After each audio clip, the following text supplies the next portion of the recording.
Good evening. I'd like to call the Shenandoah County School Board meeting for July 13th, 2023 to order at Woodstock. Dr. Shepherd, do you have a motion to convene in closed session? I do. I recommend that the Shenandoah County School Board convene a closed meeting under the Virginia Freedom of Information Act in order to discuss and consider several personnel matters involving the assignment, appointment, promotion, performance, demotion, salary, discipline, or resignation under Virginia Code 2.2-3711A14. Thank you. Do I hear a motion to that effect, please?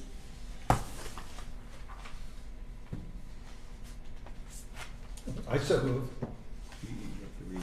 Okay, so I would, I therefore move that the Shenandoah County School Board convene a closed meeting under the Virginia Freedom of Information Act in order to discuss and consider several personnel matters involving the assignment, appointment, promotion, performance, demotion, salary, discipline, or resignation under Virginia Code 2.2-3711A14.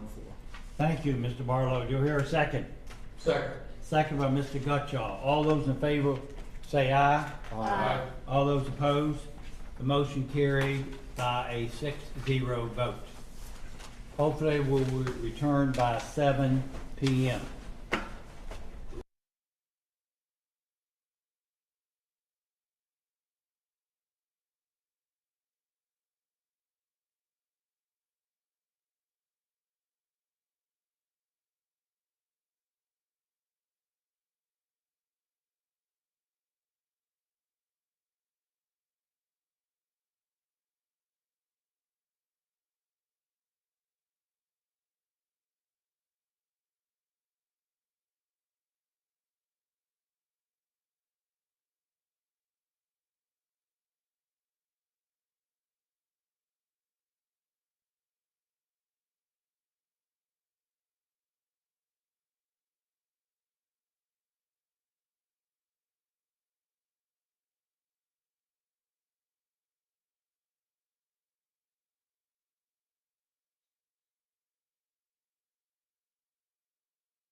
Hear a motion to reconvene in open session, please. Colleagues? I move that we reconvene in open session. Okay, motion made by Ms. Walsh. Is there a second? Second. Second by Mr. Keller. All those in favor say aye. Aye. All those opposed? Motion carried 6-0.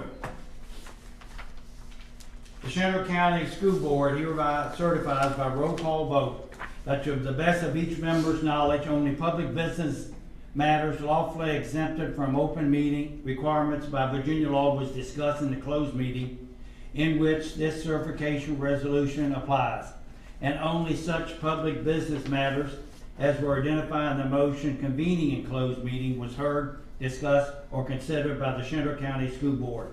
Each member will respond, "I do certify," when called by our clerk. Ms. Walsh, I so certify. Mr. Gutschall, I so certify. Mr. Barlow, I so certify. Ms. Roots, I so certify. Mr. Keller, I so certify. Mr. Housen. I so certified. Motion. That wasn't a motion. Okay, next on the agenda is the invocation and pledge and honoring our deceased former colleagues that you will see. We have 4.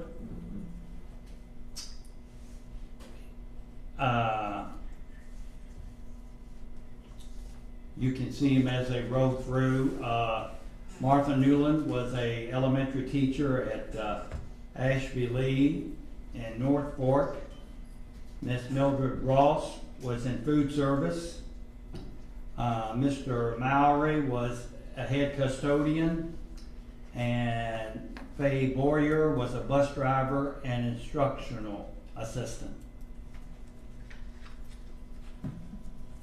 And I asked my good friend, Pastor Karen, to give the invocation and honor these deceased members.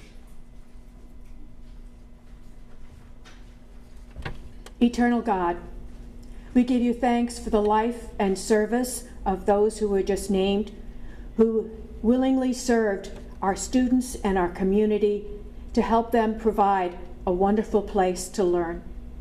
We give you thanks for the incredible county we are blessed to live and to enjoy the beauty of your creation. We give you thanks for our community, which shows interest and support for our students and educators. We give you thanks for our school administration as they work to supervise and guide those in their care. We are grateful for the wisdom and knowledge of Dr. Melody Shepard and her completed doctorate degree. We give you thanks that we are blessed with talented and dedicated teachers, as well as all the support staff, all of whom strive to provide a nurturing place for our students to learn. We give you thanks for the students and families entrusted to the care of Shenandoah County Public Schools, that they may discover and find a safe and supportive place for them to learn. We give you thanks for the members of the school board and their willingness to serve this community. Grant them compassion and understanding as they deal with complex and sensitive issues. Grant them wisdom to solicit ideas and opinions from those with differing points of view, that they may reach conclusions that are beneficial and supportive of all the community, the school system, administrators, educators, students, families, and the school board. We give you thanks for each of them and trust them into your care, that they will have wisdom and knowledge and understanding. In the name of your Son, Jesus Christ. Amen. Amen. Thank you, Pastor Karen. Let us honor the flag, please. I pledge allegiance to the flag of the United States of America and to the republic for which it stands, one nation, under God, indivisible, with liberty and justice for all.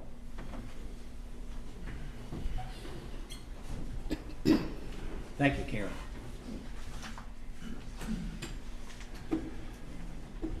Next on our agenda is approving of the agenda.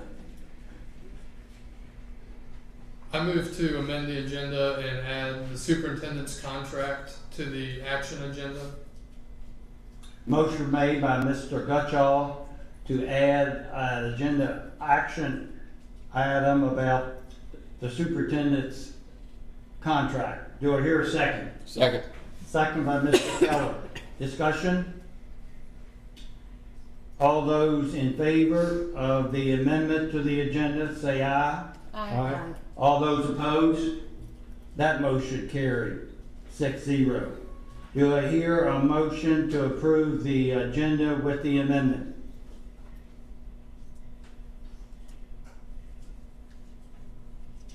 I move to approve the agenda with the amendment. Thank you, Mr. Gutschall. Do you hear a second? Second. Second, Mr. Keller. All those in favor Wait a say. minute, stop. TV timeout. Because he made the recommended amendment, I don't know if is he allowed to make the motion? Dennis, you're exactly right. We need an parliamentarian. Okay. I move to accept the agenda as amended. Okay, motion made by Mr. Keller. Is there a second? I second. Second by Ms. Rutz. Mr. Chairman, I'd like discussion, please. Oh, discussion, yes. I'm sorry, Ms. Walsh, you spoke to me earlier.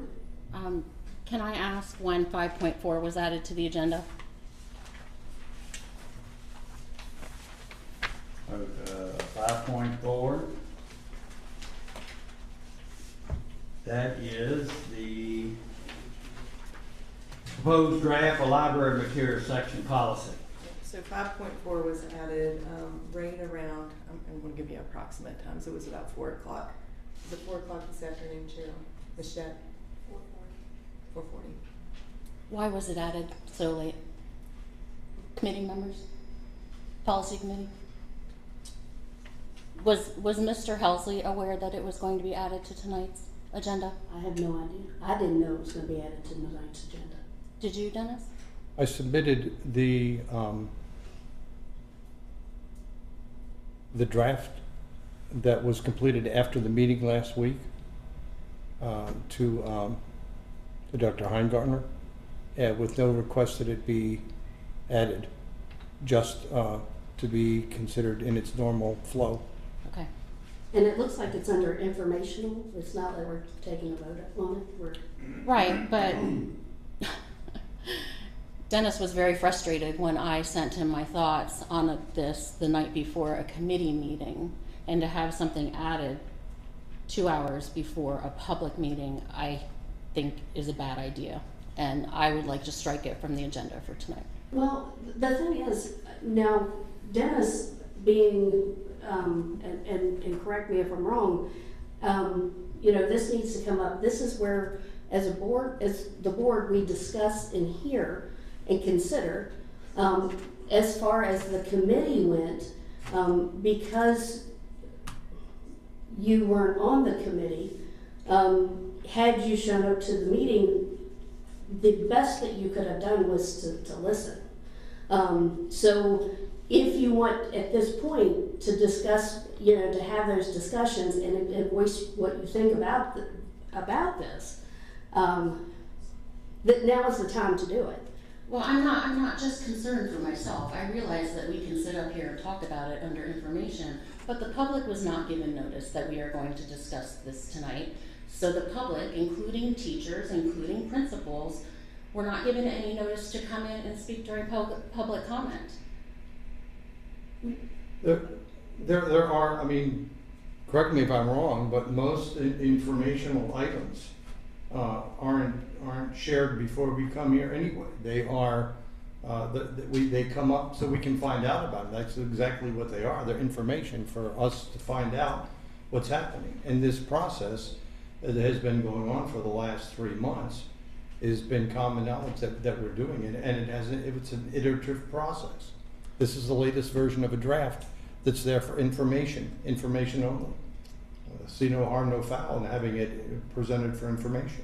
I still have the same argument. The public was not presented with the fact that we were going to be discussing this tonight. So I will not vote for the agenda if it's included. The public doesn't get a whole lot of notice in 3 days, if we're lucky. And a lot of times, to be honest with you, I can watch my phone go off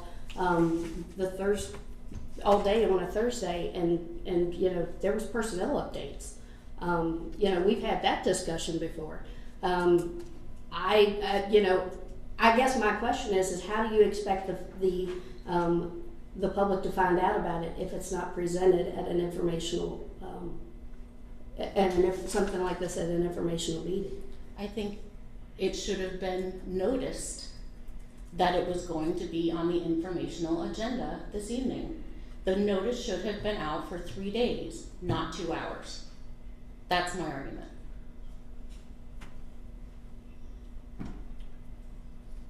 Further discussion?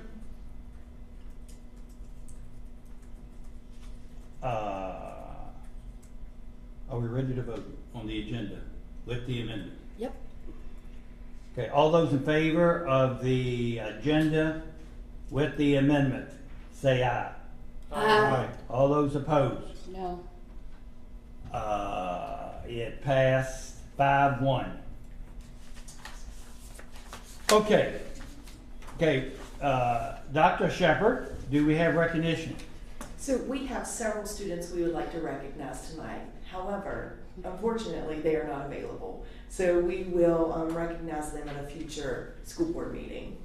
Okay, but I have a recognition. Dr. Shepherd, I reckon this is the first meeting we can refer to her as Dr. Shepherd. She's beginning her 3rd year in July. And Miss Jet, for your hard work and getting your doctorate degree and completing 2 years, and one of the roses for a successful 3rd year, the board would like to recognize that as well. So that's the first time I had a recognition. And I know all my board members. Does anyone like to comment other than me? Thank you Yes. for all your hard work. It's appreciated, and I would not want to be anywhere else. It's a great place to be. That's what I wanted to hear.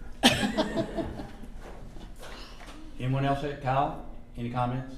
She knows she's very appreciated. She's done a great job. As we'll prove as we go on. So- Okay. All right.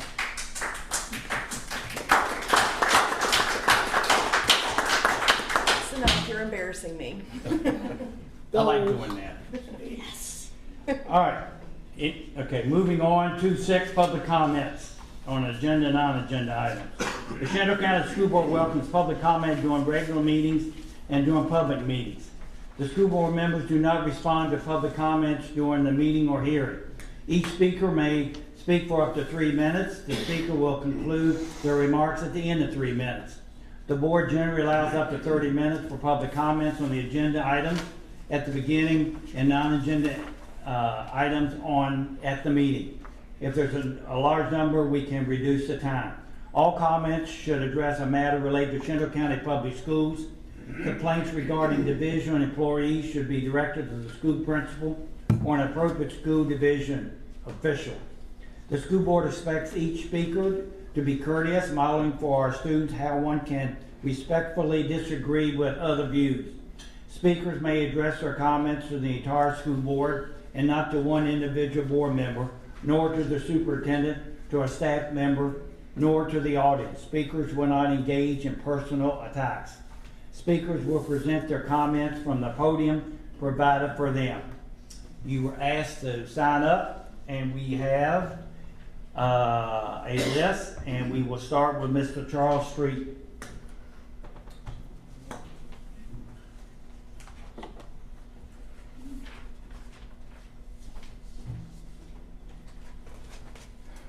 Good evening. I hope everyone is well. Elected school board members, Superintendent Dr. Melody Shepherd, congratulations. Thank you for allowing me to speak tonight. First, I'd like to congratulate all the postseason winners. We really have a great bunch of students and athletes and coaches in this county. Someone sent me this letter titled, "You Want to Know Why Kids Are Shooting Up in Schools?" I want to read this letter that this student responded to his mother, and I know I'm speaking to the choir here, as maybe some of you have already read this. I asked my son, who's in high school, why would someone do this? His answer was better than any politician, any adults that were discussing the subject. He even gave a clear solution, though I fear it will never happen, to this reply. Mom, it's not the guns, it's about the attention. The kids who do these types of things see the news. They need attention. The media gives it to them for months. A student goes from being ignored at home and school to feel as if the whole world finally sees him. Next, the student does not want to or do not know how to talk, neither do I. We get on the phones and communicate. There's no social interaction. People my age cannot express how they feel or that something is wrong. If people want to stop this, it's not about the guns. It is about seeing kids and talking to them. Adults need to see the kids and listen to them. They need to teach kids to get off the phones and look up. Each person needs to be seen. The media needs to know how this attention will be seen as a way to express themselves in the world, and see things like this will keep it happening. Maybe we should listen to our children. Every adult, teacher, parent, or neighbor, everyone should talk to a child today. If we want a world to change, then it has to start with us talking and being human to each other. We as adults outnumber them as a whole, but we are too caught up in our own lives to really see them. Talk to a child today. 5 minutes can change a person's life. And I'm as guilty as anybody, but I try to talk to all the kids that I can. And I think that we need to do this more often. Thank you. Thank you. Next, Mr. Steve Heisman.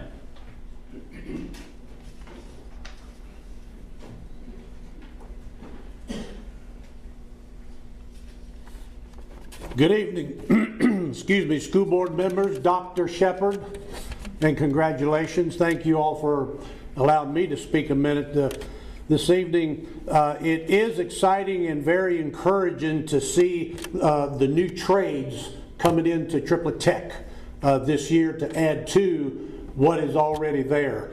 Trades are very important in our economy to keep the wheels a-rolling. I just recently had a conversation with a welder. That's one of the trades. It's not right now taught at Triplet Tech, but students learn it in the vocational agriculture classes.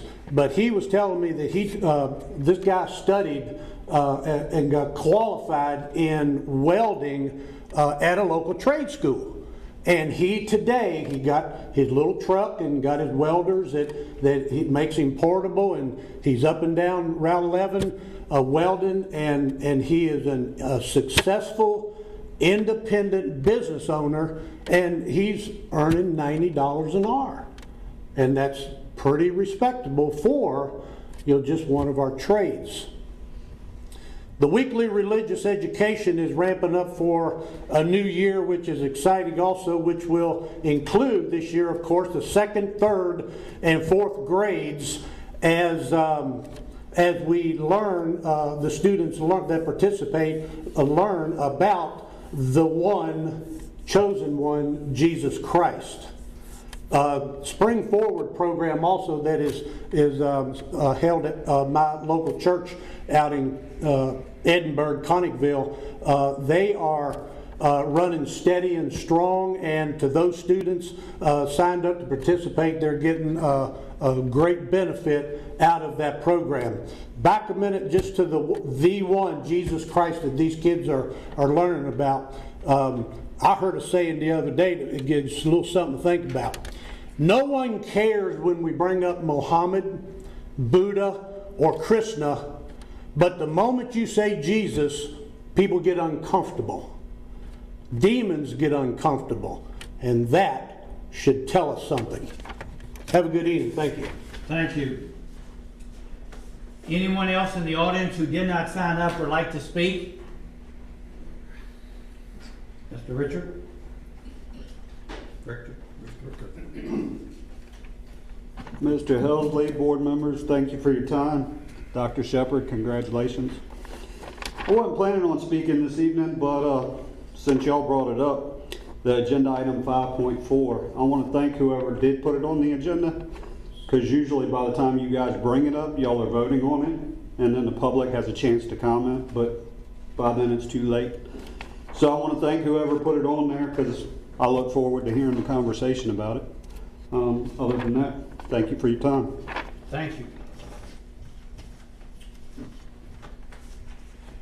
Okay, moving on, number 3, consent agenda. Do I hear a motion to approve the consent agenda as presented? I so move. Okay, motion made by Ms. Rutz. Do I hear a second? Second. Second, Mr. Keller.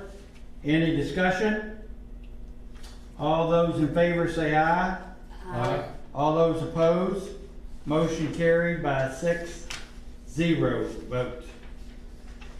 Okay, moving on. I reckon that is instructional agenda. Okay, Ms. Stein. No?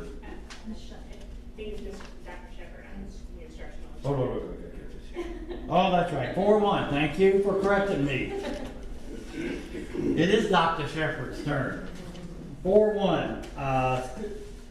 Virginia School Board Associate Delegate and Alternate. Yep, so we are continuing our membership with the SBA, Virginia School Board Association, for an additional year. This will allow us to continue to receive policy updates and the discounted service of board docs for the year. But in accordance with the bylaws of the Virginia School Board Association, a school board in good standing will be entitled to 1 vote in all meetings of the association. A voting delegate and an alternate will be selected from the membership of each member school board by that board. So please select a voting delegate and an alternate to represent our school division at the VSBA Delegate Assembly, which will be held during the 2023 VSBA Annual Convention on Thursday, November the 16th at the Williamsburg Lodge. It's important that all member schools be represented when the Delegate Assembly convenes. The actions of the VSBA Delegate Assembly determines the issues that will be lobbied on the behalf of school divisions in Richmond and Washington. The selection of the VSBA delegate and alternate will be an action item on the August 9th, 2023 school board meeting agenda. If we do not select a delegate and an alternate, then it is the chair and the vice chair. Okay. So we will, it be on the action item on the August 9th meeting. Yes. If you would like to discuss who you would like to be the delegate and alternate delegate now, we can have an action agenda item ready at the August meeting. Well, I'd like to nominate or present the name of Cindy Walsh as the delegate and Cal Gushaw as the alternate. Discussion? Well, we got time to. I second that nomination. Okay. Well, we're not going to vote on it tonight.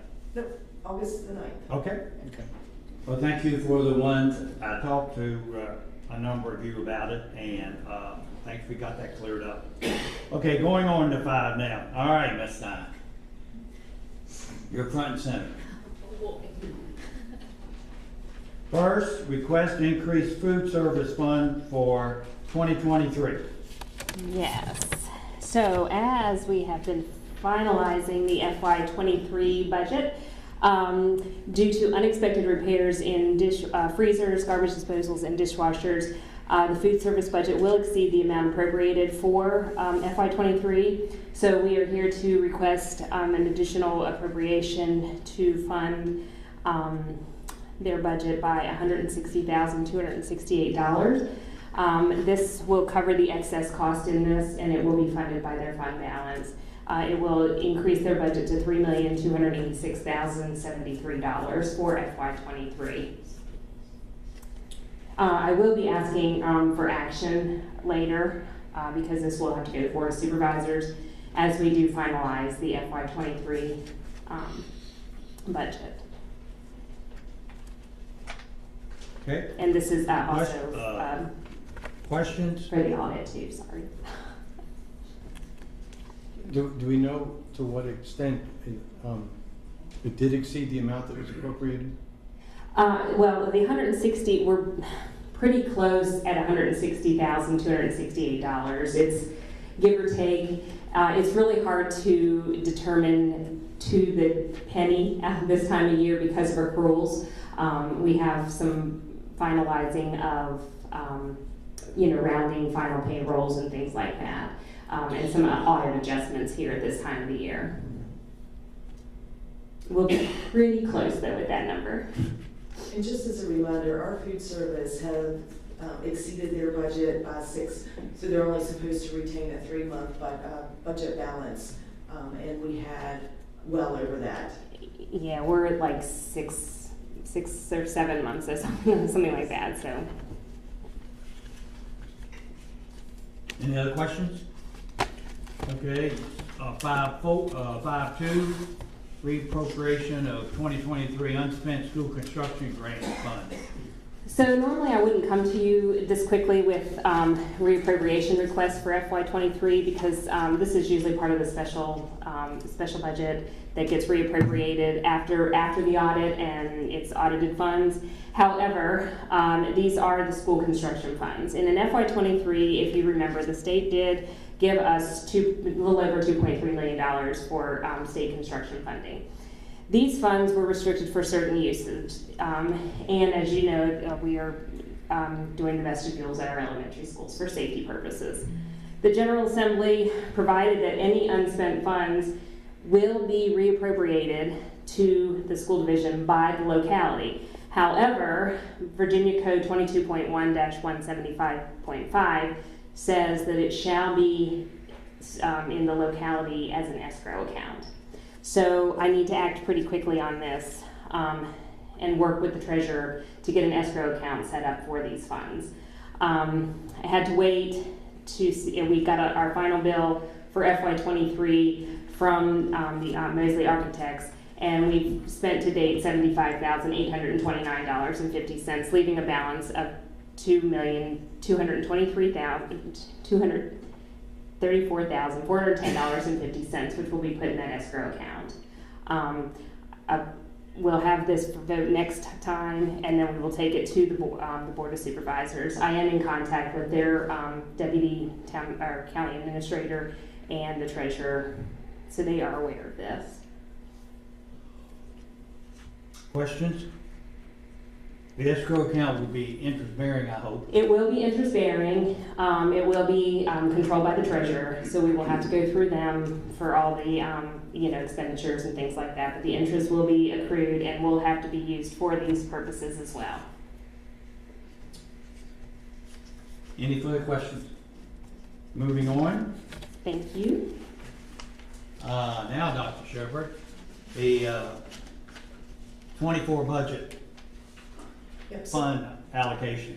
Yeah, so on April 18th, the Board of Supervisors approved the fiscal year 2024 budget. The budget included funds for a 5% salary increase in a step. On April 27th, the school board adopted the fiscal year 2024 budget, which included a 6% salary increase for staff. The difference between the 5% salary plus step increase and a 6% salary increase is $89,000. At the July 13th school board meeting, the school board will discuss where they would like to appropriate the $89,000. I just want to remind you that we do have a project at Peter Muhlenberg Middle School that we're still trying to find where we're going to fund that. Currently, we have held off on all of our capital improvement projects until we figure out where those funds will be coming from. And we have contacted the insurance company, but not sure if they're going to pick up any of that cost or not.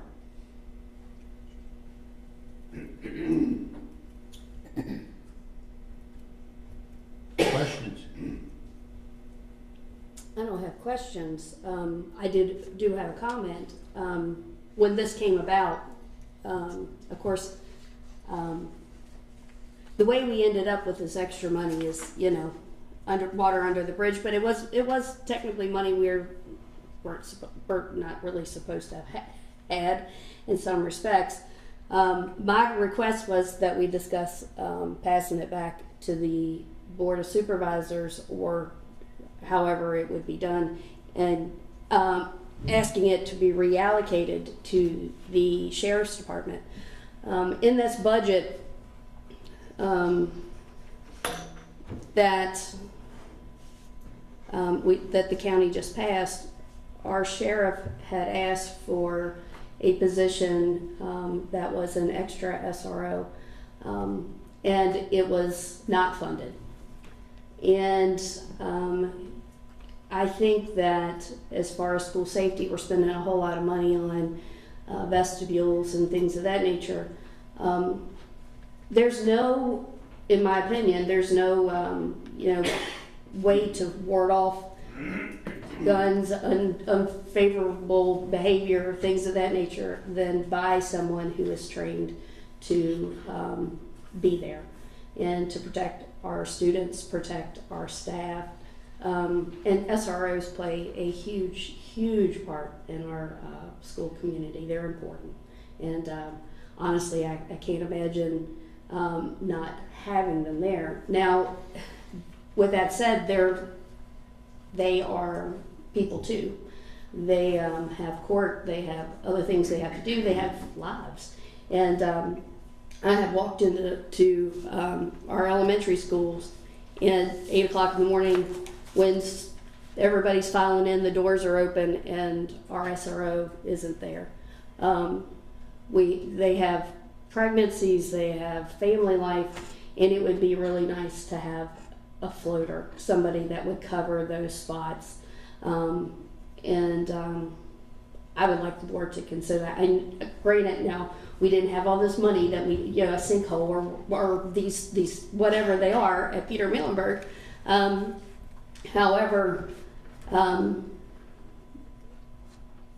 not sure that that amount will, we're going to have to ask for money. There's no way around not fixing that. So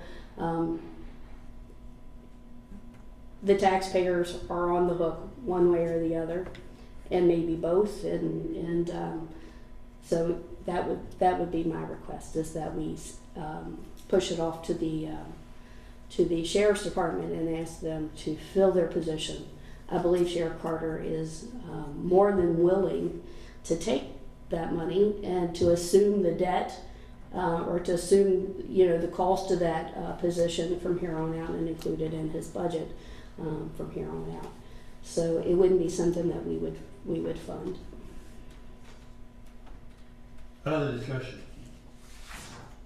I agree that the repairs at Peter Muhlenberg are going to be so extensive that I don't think the $89,000 is going to make the difference of putting us over the top. And the funding of what we'll call floating SRO is such a good idea, especially if it will be funded by the Sheriff's Office in the future, that I would be inclined to follow that guidance as well. I don't know when we make such a decision, but then again, we can put it in neutral until we, I'm not even sure that, isn't the legislature still at loggerheads over a final, so it still isn't even official. Mm-hmm. So we really couldn't do anything anyway. So, but I think the idea of investing in that SRO floater is probably a good idea, especially if it's going to be funded by the Sheriff's Department in the future. Other discussion? All right. Moving on to 5.4. Draft of proposed library material selection policy. Dr. Heingartner.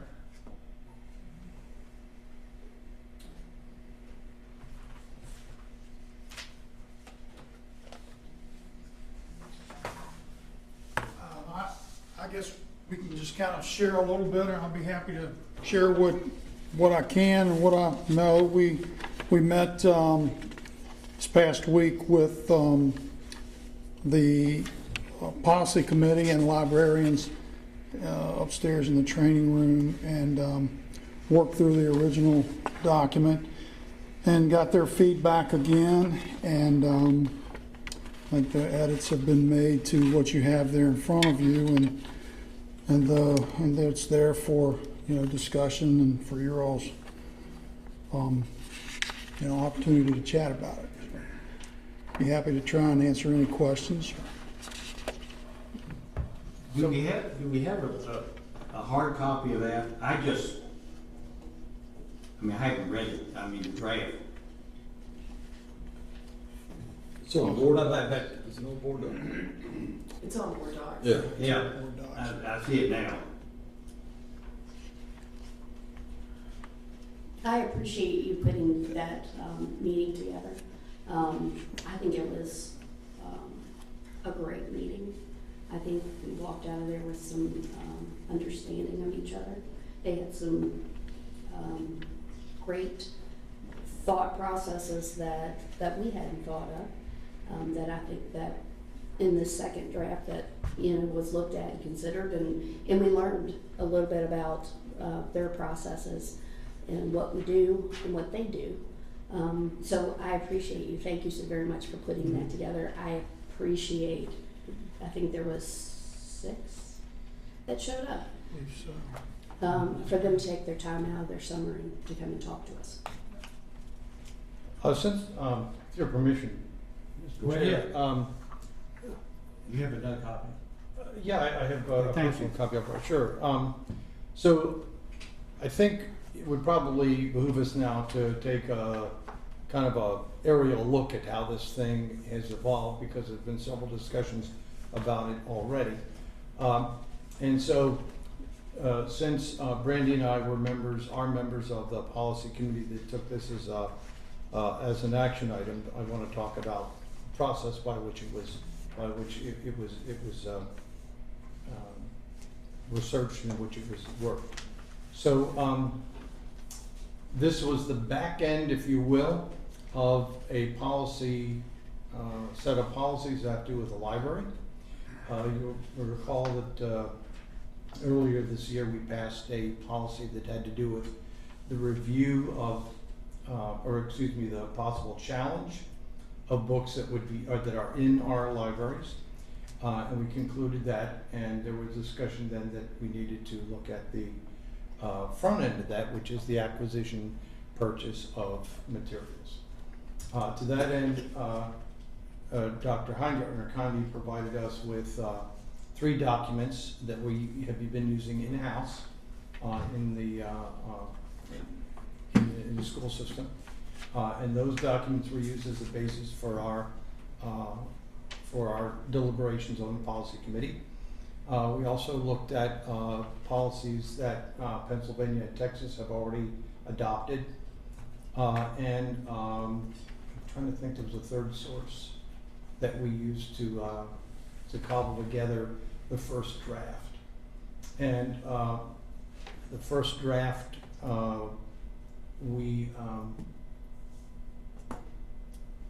presented to a representative group of librarians, 6, who came to the meeting with Brandy and myself, as well as central office staff and the superintendent, and we had a discussion last week. And as Brandy's indicated, we got some very good information, very good line out catches on what is still a draft, but this draft policy. I'd hoped actually we have it up on the screen, but if it's on Board Docs, it's there to be seen. And it's, I think it's a cogent document, and it's there for further action or reaction before we vote on it. But so that draft document is there.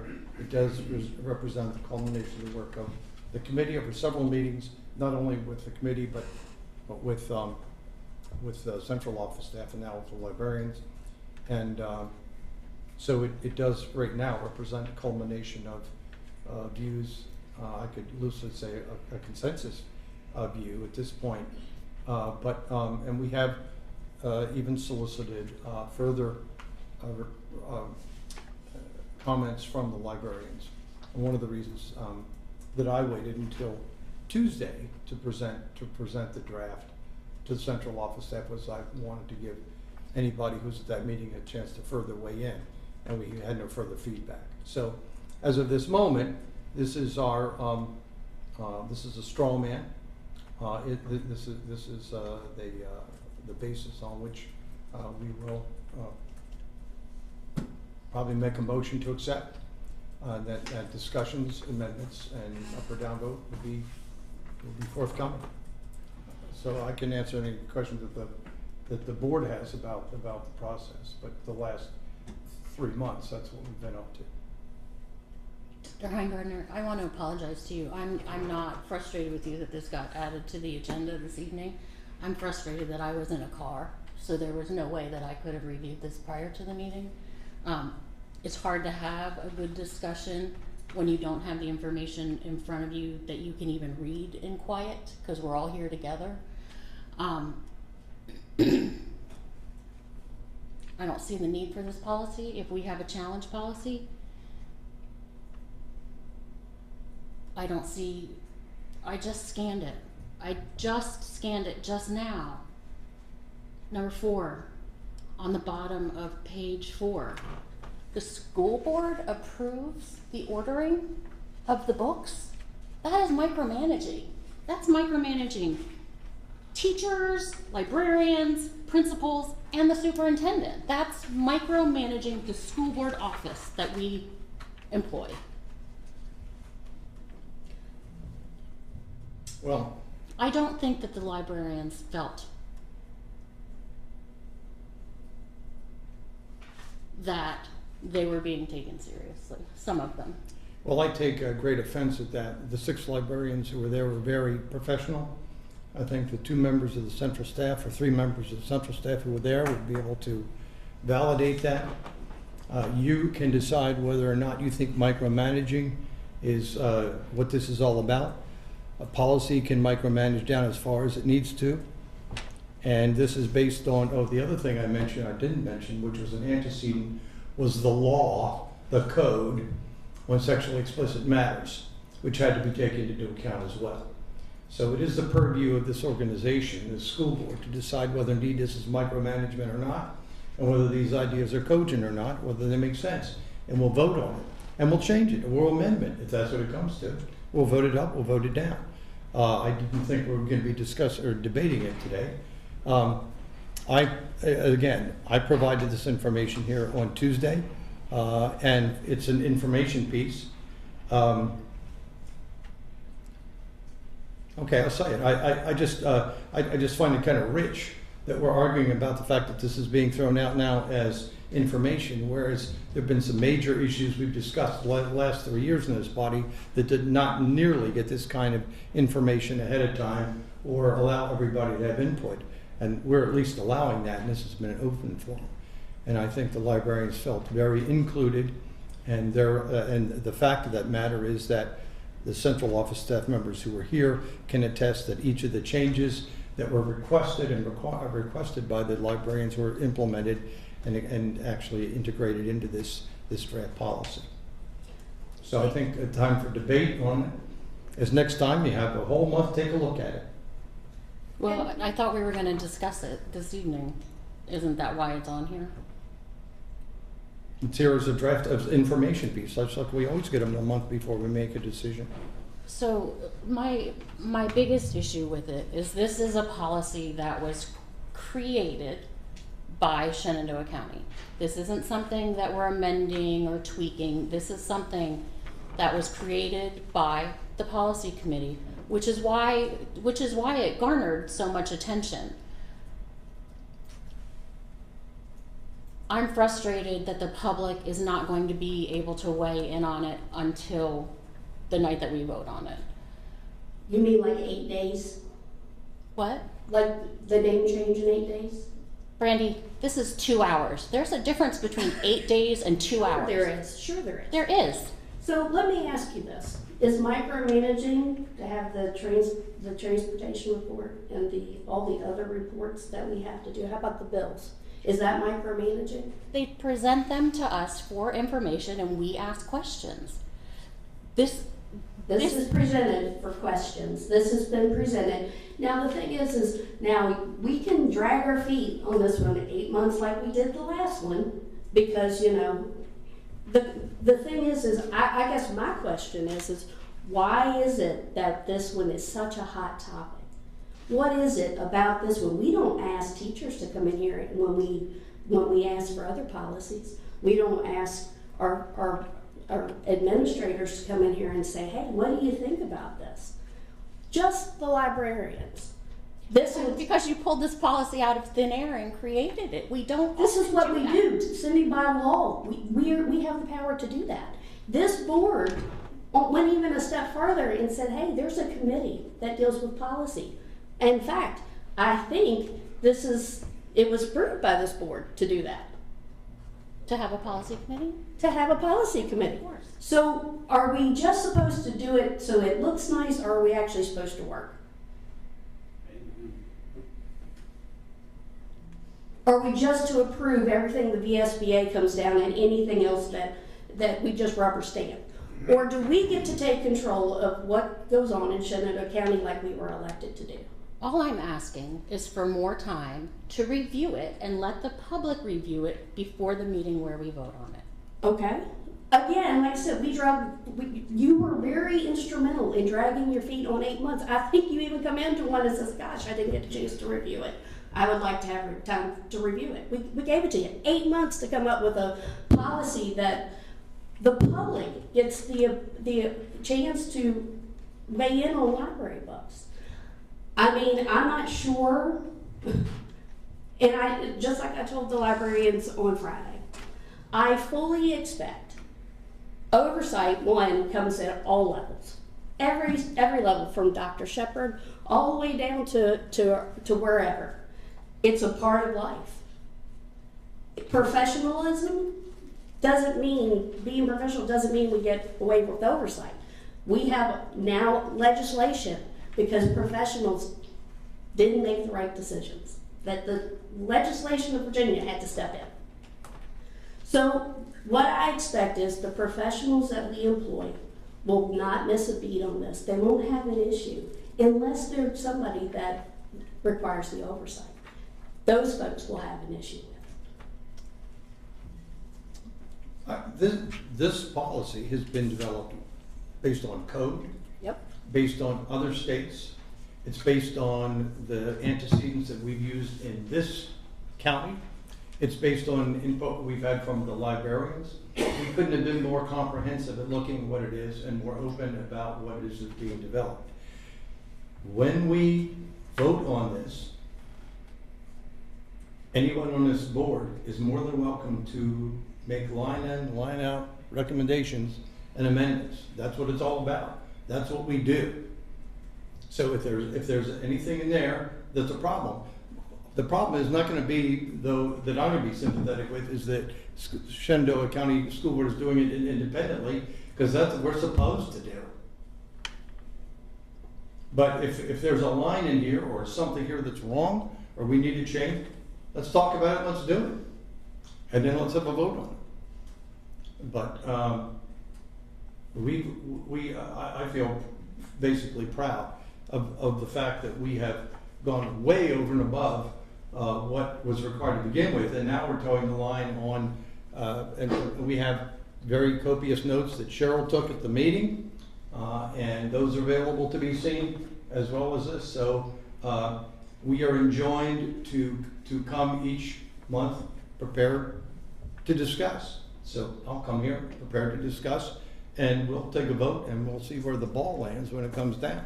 And don't we have don't we have a work session on the 28th before we vote on this? No. No, not Yep. in July.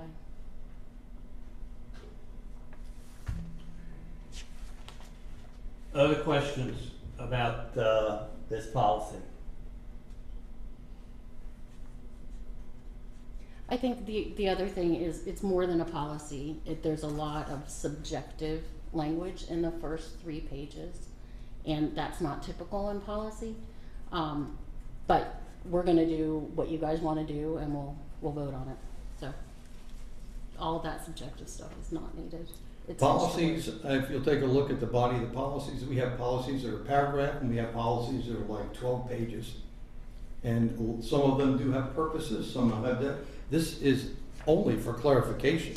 The purpose, the definitions, the guidance, the whole process here is to make it not only transparent, but specific. Find a phrase, find a paragraph, find something that you object to, bring it up. Any other questions? All right, I got a couple. First of all, about the library policy. Other than the Bible, how many books have been challenged? None that I know of. That's it. One. This year. This Last year we had 2. Okay. All right, Dave, could you estimate how many hours you spent on that policy and this policy? Rough guess. I don't know. I'll throw some numbers A couple out. hours, I don't know, probably. 5, 10, 15, 20 hours. Not that much, no. Not that much? No. Okay. All right, I have not looked at this, but, the policy committee, let's say a library, let's say a student requests from a library a book that's not in the library. Let's say it's on fly fishing. Can she order the book without going through this policy?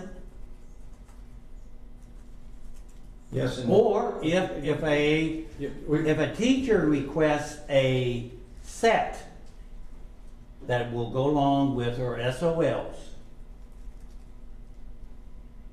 can she order the set in a timely manner, or it's not? I mean, I haven't read it. Well, I think you need to, and I think because it goes chapter and verse through here. So there are 2 times a year when the grade level teachers will get together, or excuse me, librarians will get together, and they're going to come up with a buy list or an acquisitions list they as a group like. And that list they will take back to the principals for verification. And times a year. Twice a year. Twice a year. According to the draft. And this doesn't preclude them from making other purchases throughout the year. Oh, Their yeah, jobs. I haven't gotten there yet, but Yeah. we're gonna go through a chapter and verse now because we're gonna do this. Okay, so there's twice a year when the librarians by level figure out what their wish list is for acquisitions.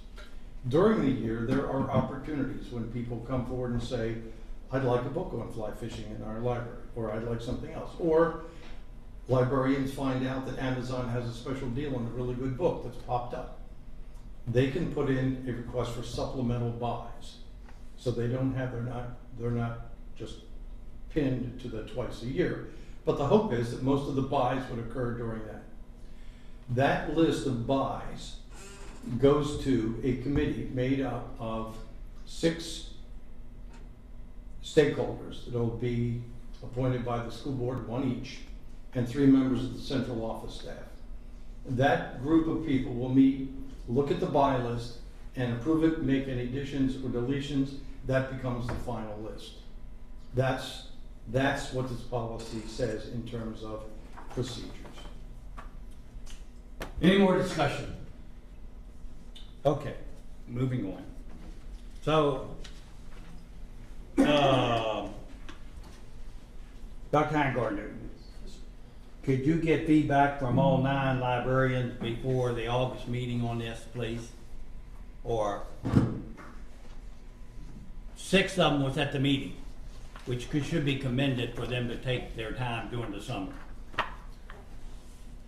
And ask them for changes. We did that. They're the ones that provided the changes we input in. Yeah. After Okay. the meeting? No, during the meeting. Were concerns at the meeting taken into account? Yes. They were written down. It was an open, honest conversation.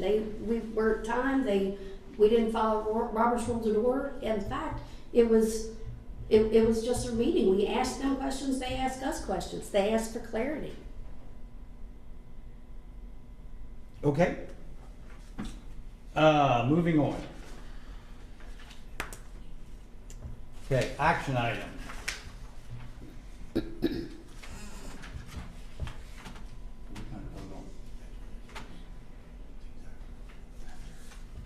Oh, yeah, 6-2. Right? 6-1. Personnel. Where is it? I lost my place. Why is Personnel. 6-1 crossed out on our agenda? 6-2 request. Is it, are we doing? Oh, there it is. Policy, 6-1. Sorry. Dennis, you have, okay, do I have a motion to approve 6-1? Policy and regulation updates. I have a motion that Is it, I'm sorry, is this one that has to do with the policy? Yeah, that's 6-1. So, it's all the updates, am I correct? yes, but if we discuss and then amend, we can drive on. We can take them as a package, I think. Do I hear a motion to approve the policy and regulation updates as presented in your agenda? I had an amendment I had a change I wanted to do. I'm not sure how that is supposed to be done. Well, we need a motion on these, and then we can deal with an amendment. Okay. Do I hear a motion? I'm so moved. Motion made by Mr. Keller. Do I hear a second? Second. Second by Mr. Gottschall. Discussion. Mr. Chair, I'd like to make an amendment to the motion to accept the number of policies that are reviewed but not, or the policy updates. That are Okay. in the all-in-one document. And before I make that motion, I'd like to distribute it to members of the You school have board. time to do that, sir. Okay.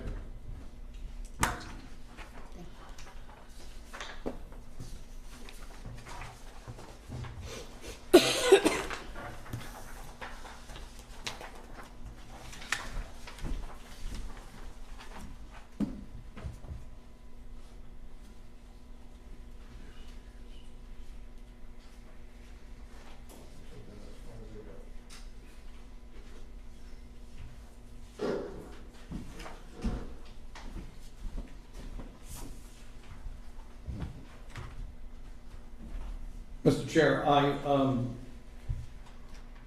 only concerned with one of the numerous policies that I would recommend that we modify. And therefore, I move that the policy BBA-RL, School Board Powers and Duties, be amended by adding the word policy after the word law, and safety and after the word utmost in the third bullet point. So the amended bullet point would read, and again, this is the third bullet under the school board powers and duties. Secures by visitation or otherwise as full information as possible about the conduct of the public schools in the school division and takes care that they are conducted according to law, policy, and with the utmost safety and efficiency. And the reason I'm requesting those is for the rationale is completeness. And actually, I think I should just stop there and let the amendment stand on its own pending any discussion. Dennis, what page are these taken from? Are the regulations at the bottom, or are they? That's red line, so it is Oh, it's actually red on line. page Okay, like 3. okay. Mhm. So it's Do I hear a second? policy. Discussion? We need, Oh, okay. All right. got to have a second for the amendment. Second. Second by Mr. Gottschall. Discussion. Mr. Keller. The second bullet also says sees that school laws are properly explained, enforced, and observed. Would it be school laws in policy there? Going with your rationale with the third bullet? Actually, Andrew, I think that's a good catch, and I would agree with you.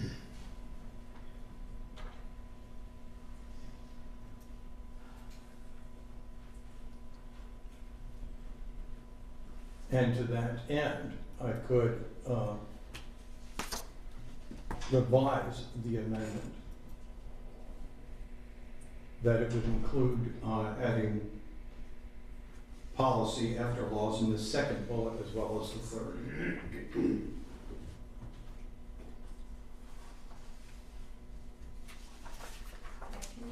Further discussion? Can you give me that revised motion then?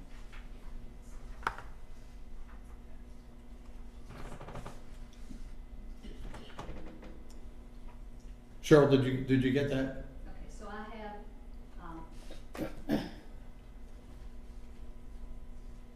a motion that policy BBA-RL be amended by adding the word policy after the word law and safety and after the word utmost in the third bullet point.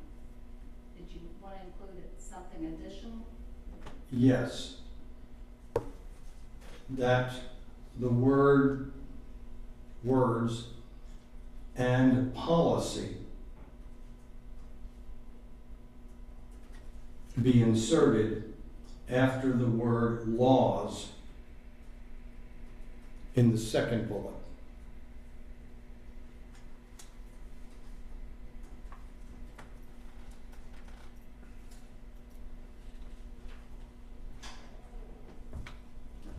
So I have motion that policy BBA-RL be amended by adding the word policy after the word law and safety and after the word utmost in the third bullet point. Also that the words and policy be inserted after the word laws in the second bullet. So the second bullet would the only insertion would be the words and policy, yes.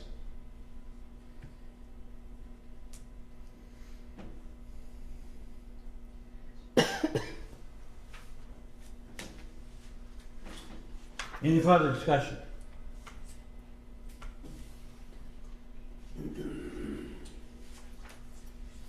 Okay, we need to vote on the amendment first, I presume.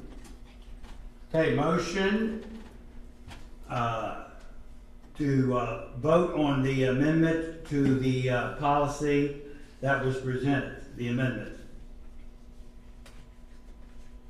Roll call vote on the amendment.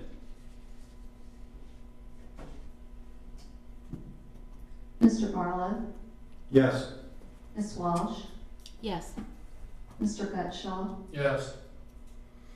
Ms. Rhodes, Yes. Mr. Keller, Yes. Mr. Hausman. Yes. Amendment carries 6-0. Motion to approve the policy and the regulation updates. I would like to make an amendment to the policy updates. And forgive me, I'm not as prepared as Mr. Barlow is. I'd like to change the policy regarding the committees. There are several committees. One would be the agenda setting committee. One would be the bill pay committee. Another would be the personnel committee. And I think there's instruction and benefits. Building and grounds. Well, not building and grounds. I think it's benefits and personnel. It's personnel and then it's personnel and benefits or something. There's several of them.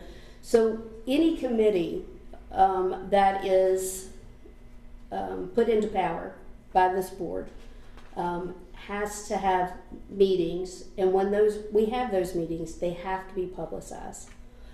So the agenda setting meeting would have to be publicized 3 days before and open to the public. The bill pay, I would like to see it moved to a board action, just like all the other superintendent things are. We should be able to pay those bills. If not, when Cindy and I meet as agents, that has to be open to the public because it's a committee by this board. Policy committee needs to be advertised per law. Virginia FOIA requires that, and we have not been in compliance. So the thing is for me, there are some of those that are out of the purview. I'm not sure that we need a committee on. One would be the agenda setting. I don't know that you all want to move it once a month here and have it open. If you do, that's fine. Personnel and benefits, that's Mrs. Hodges' wheelhouse. We don't even meet. We don't discuss anything. All those things come before the board. So I would like to see those removed or reworked. So, Go ahead. So, is this issue germane to the list? So is there one particular one we want to look at here to amend? I believe we have a policy. Is it not on the? I mean, are we adopting all the policies? And maybe I'm wrong on that. No. Right, so BDDL is electronic participation in committee meetings from, I can't read the rest of it, From remote locations. I would recommend that we do not approve that particular policy. Okay. Because if our committee's meeting, we want them in person, and we want there to be availability of people to come and see that and hear that. So I would recommend that policy not be adopted. But I think for what you're talking about, Ms. Rutz, that we need to bring that to a future board meeting about committees. That's fine. And that could be at the August 9th meeting for discussion, and then probably September for approval. That's fine. Thank you. I have an amendment. I agree with Dr. Shepherd's recommendation, and I would like to see policy BDDL removed from the list of policies that we're approving this evening, because it's optional and it doesn't apply to us. So.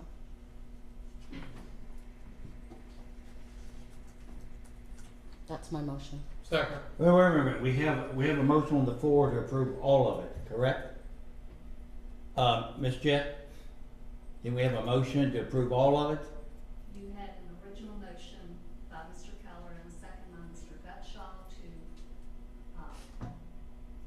recommend approval of policies as presented. And then you had the motion to amend. That carried. Mr. Barlow. Right. We haven't voted on. So we need to have. No, we have not voted. That's what I said. Right. We haven't voted on his amendment. Or No, I thought we did. We did. Voted on the amendment, but haven't voted on the original motion.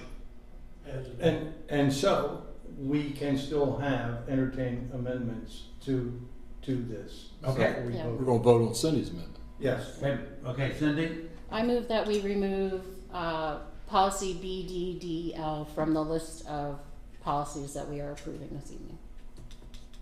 Motion made by Ms. Walsh. Do I hear a second on her amendment? Second. Second by Mr. Keller. Discussion. Question, Ms. Jett. Roll call vote.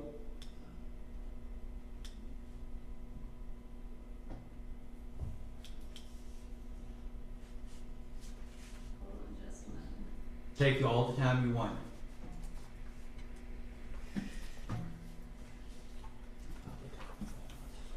Ms. Walsh, Yes. Mr. Barlow, Yes. Mr. Gutschall, Yes. Ms. Rhodes, Yes. Mr. Keller, Yes. and Mr. House. Yes, the amendment passed 6-0. Now we can vote for the whole package, correct? As As amended. As amended, twice, I think. Do we hear a motion of that? Or do we, Mr. Keller? yes. A motion made by Mr. Keller. Do we hear a second? Second. Second by Mr. Barlow. Discussion. Roll call vote. Ms. Walsh, Yes. Mr. Barlow, Yes. Mr. Gutschall, Yes.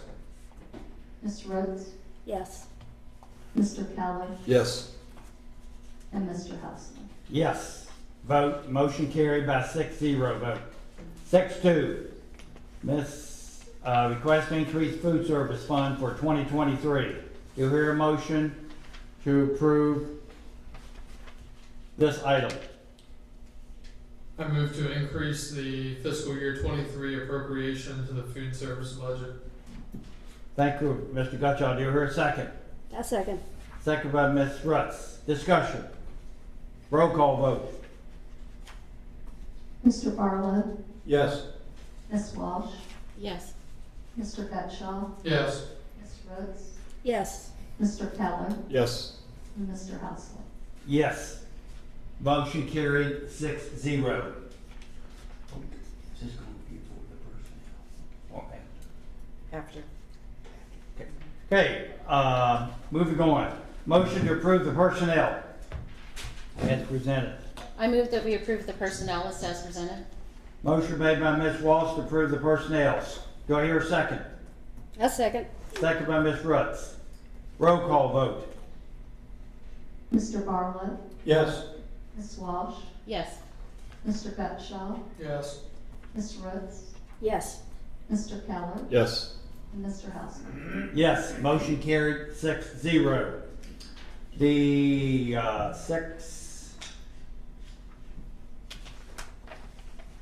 The amendment that we added to the agenda under personnel. Do I hear a motion? I move to modify the superintendent's contract, section 2, appointment and employment, term of office, and section 1.4 to extend the expiration date of the contract to June 30, 2027, and in accordance with policy CBD, superintendent's contract, school board members agreed to take the vote without 30 days notice. Motion made by Mr. Gutschall. Do I hear a second? Second. Second. Mr. Roll call vote. Mr. Keller, second. Yes. Excuse me. Ms. Walsh, Yes. Mr. Barlow, Yes. Mr. Gutschall, Yes. Ms. Rhodes, Yes. Mr. Keller, Yes. and Mr. Hausler. Yes, that carries by a 6-0 vote. Moving on, superintendent monthly reports. Dr. Shepherd, you have any comments, or colleagues, you have any questions for her, please? So I have a few comments to start with. I would like to thank you for your confidence in me. I really appreciate that. Last week, a message went out to our families about the carcinoid anomaly at Middle School. FD Neal Construction is on schedule and should complete the work, showing up the foundation next week. We are glad that they were able to jump on this project really quickly so that we can open school on time at Peter Muhlenberg Middle School. Our summer program wrapped up on June 30th. We would like to thank all of the teachers, staff, and summer admins who make the programs a huge success. Our FFA students and chapters competed at the state convention at Virginia Tech. Central High School and Signal Knob Middle School were named the top high school and middle school chapters in Virginia, and several students across the Virginia earned first place honors. We will be recognizing our state winners at a future school board meeting. Our FCCLA students competed at the National Leadership Conference in Denver. Several students won awards, including some who were first place in the nation. We will recognize them at a future school board meeting. Mount View High School FBLA students competed at the National Leadership Conference in Atlanta, Georgia. Noah Boserman was among the top 14 in the country in banking and financial systems. Signal Knob Middle School Family and Consumer Science teacher and FCCLA advisor Michaela Amari was selected as the VAT FACS New Outstanding Teacher of the Year. And then Monday, Wednesday, and Friday this week, we hosted our new administrators in an Administrator Leadership Academy. Our new administrators have learned a lot about Shenandoah County Public Schools, and we have learned a lot about them. Tomorrow we will be, we are looking forward to discussing instructional leadership. It has been a great opportunity to get to know our new folk and for them to get to know us. So I'd be happy to answer any questions on the monthly report. Questions for Dr. Shepherd?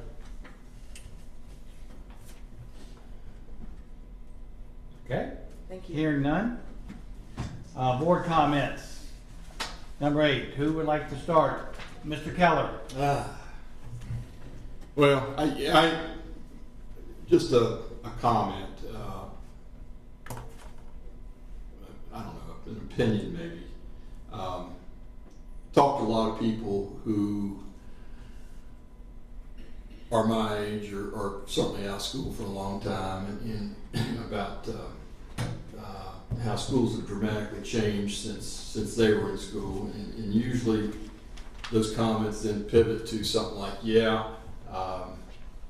they're going to talk about how many times they witnessed kids or themselves getting beaten, and how that has been removed from our schools and the impact that has had. And I thought about that a little bit, and while I'll make it very clear, I'm not advocating going back to corporal punishment. That's somebody else's decision to decide there. But I will say that when I started teaching in 1983, I taught at an alternative ed facility in a neighboring county, a high school alternative ed. And I had not been there that long before the head guy, we didn't call him principal, but he came to me with an oak paddle, and he told me that Teddy was misbehaving and that I needed to give him a whack. And there was another boy that was going to get a whack too by another teacher. And so I took that paddle and I gave that kid a whack, and that other teacher took the paddle and gave the other student a whack. And embarrassingly, she outwhacked me, both in delivery, and I think the reception that it garnered from the students that were involved. But that kid to this day, Teddy, when he sees me, he'll remind me of that, and he will tell me that events like that had a deep impact or profound impact on his life. Sure did. But my point is this: is that about that time, of course, the mid '80s, things were changing, and I don't recall another time that I ever saw a paddle used in the classroom. And by 1989, I think it was outlawed in Virginia. And I think most states now do not have corporal punishment. That's not my point. My point is that around that time is when student self-responsibility started to disappear, self-ownership. And it became that responsibility then shifted towards the teacher.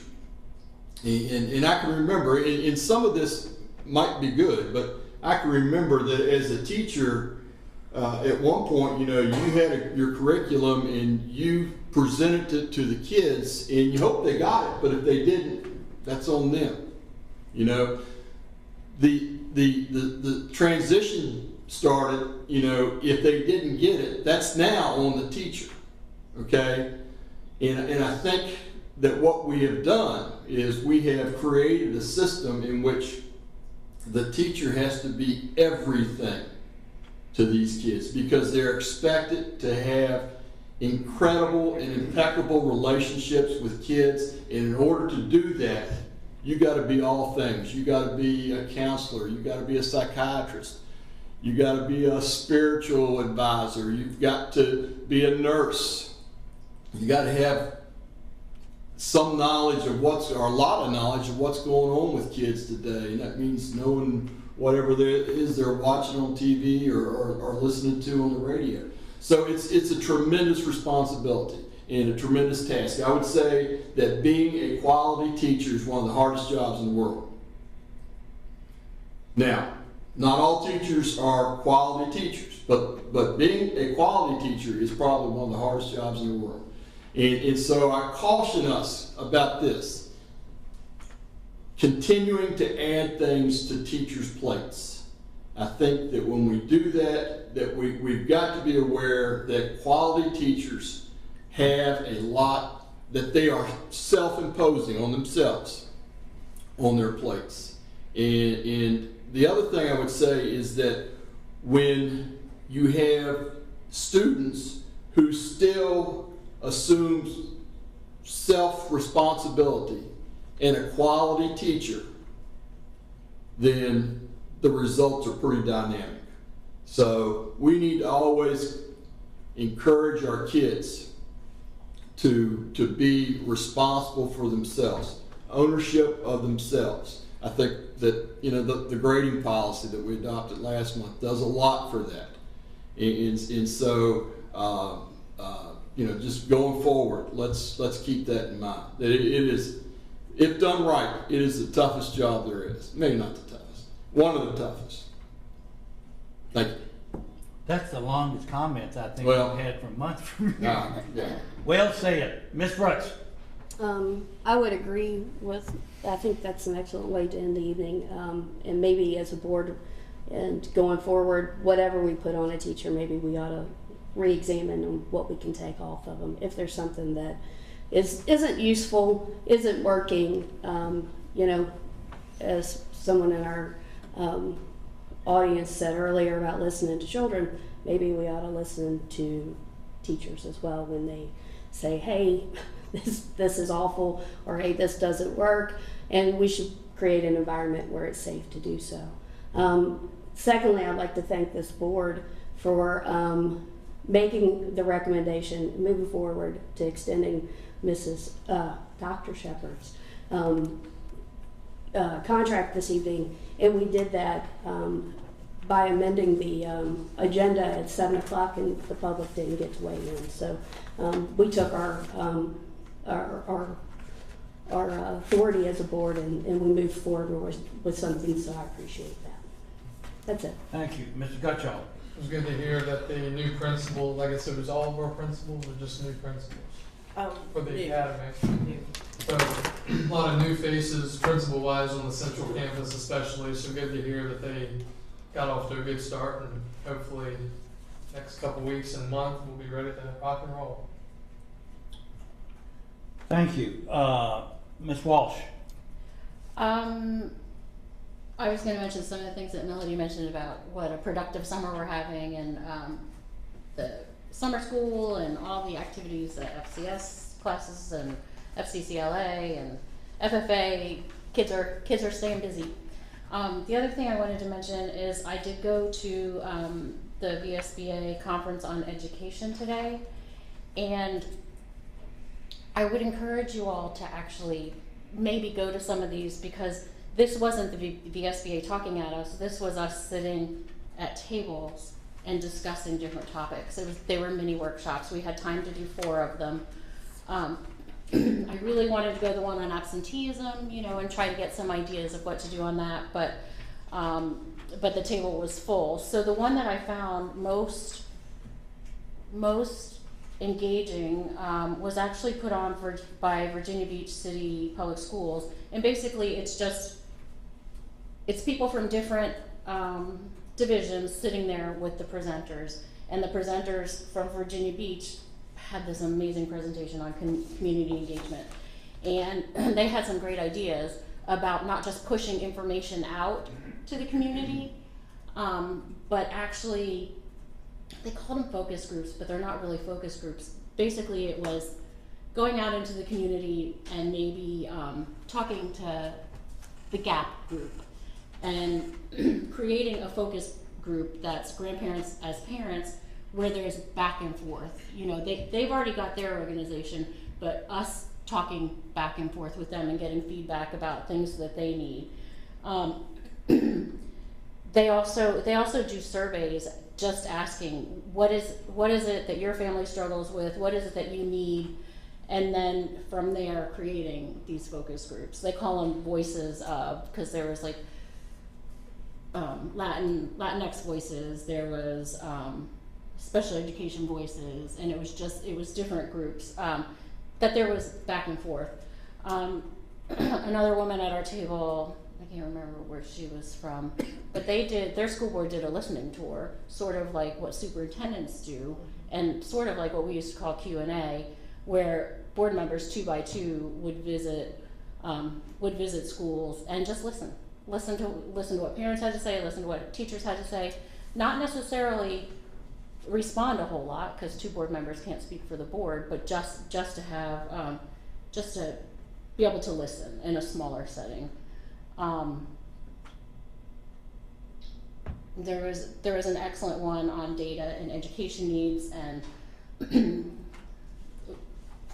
we have a great superintendent who loves data. She's a bit of a nerd, so we're doing good in that area. But it was a really good presentation, and what was surprising to me is school divisions that you wouldn't think consider us when they're making some decisions.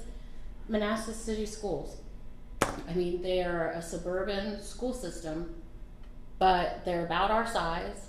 They have 9 schools, they have 7,700 kids, so a little bit more than us, but they have surprisingly similar demographics. So when they're looking at data, they actually look at Shenandoah County, and I found that very surprising. You know, we don't have the same industry or anything like that, but it's really good to network with folks from other divisions and see what they're doing. So the next meeting coming up is in September. That's legislative advocacy, and they'll talk a lot about what's coming up in the next session. And that's always helpful. But none of this was presented by BSBA. This was presented by other school divisions. That's it. Thank you. Mr. Barlow. Yeah, in the past, I've talked about the concept of discipline and academic achievement and so forth, and how hard that is to achieve, and we have to turn this big aircraft carrier around. What I'd like to say, what I'm feeling tonight, is that this big lumbering giant has indeed turned, and we're ready to launch. And if you know anything about aircraft carriers, you can only get those planes off when you've got a headwind. And we've got lots of headwinds, but somehow that helps us get things moving and get things up. And so I think one of the things, and I say this on the occasion of our of extending the contract of our superintendent, is that I think we're poised to launch. I think the new leaders that are being teamed, harnessed together, is good indication of that, and that kind of vision is being given to them as we speak. One of the things I think she has accomplished is that it's one thing to be able to deal with rank and file teachers, schools in the trenches. It's another dealing with senior staff and staff, because staff and teachers are different. And it's a rare leader that can display vision for both. And I think that's what we're fortunate enough to have here. And so I think not only the attitude of the teachers, but I think what is something that's been noticed on this board is the chemistry on the senior staff that is working lockstep to make this big monster work. So I think things are looking good. And but that doesn't mean we're gonna. I'm a master at mixing metaphors. Sorry about that. So I'm going to end up by saying we need to keep our foot on the pedal. Although I'm sure the captain doesn't have a pedal on the bridge of the ship. Okay. Thank you. I like to commend my colleagues through extending her contract, Dr. Shepard, for 2 more years. I know it was short notice, but you saw her leadership. You've been seeing it for 2 years, and she's starting her 3rd year. I visited Muhlenberg yesterday on the construction site, and it is 6 rooms affected, and they were working hard, and as Dr. Shepard said, the first phase will be done in 2 weeks, and thank goodness the workers were inside in air conditioning and not in the humid 90-degree outside. So that's addressed. And then finally, I seldom make a commercial, but in the DNR today, on the front page, what caught my eye was the administrative building at Virginia Tech. And in front of that building was a propane truck with Rockingham Petroleum. And they have agreed to give 3 cents per gallon on propane, and it will go to the FFA statewide. And if you don't know who the manager of Rockingham Petroleum is, Josh Stevens, so I just thought that was amazing.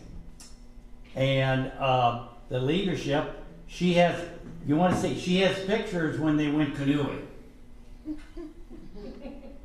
And I think one group was complaining that it was a malfunction in the canoeing, it was going in circles. The canoe was broke. But anyway, at that note, we'll adjourn at 8:34.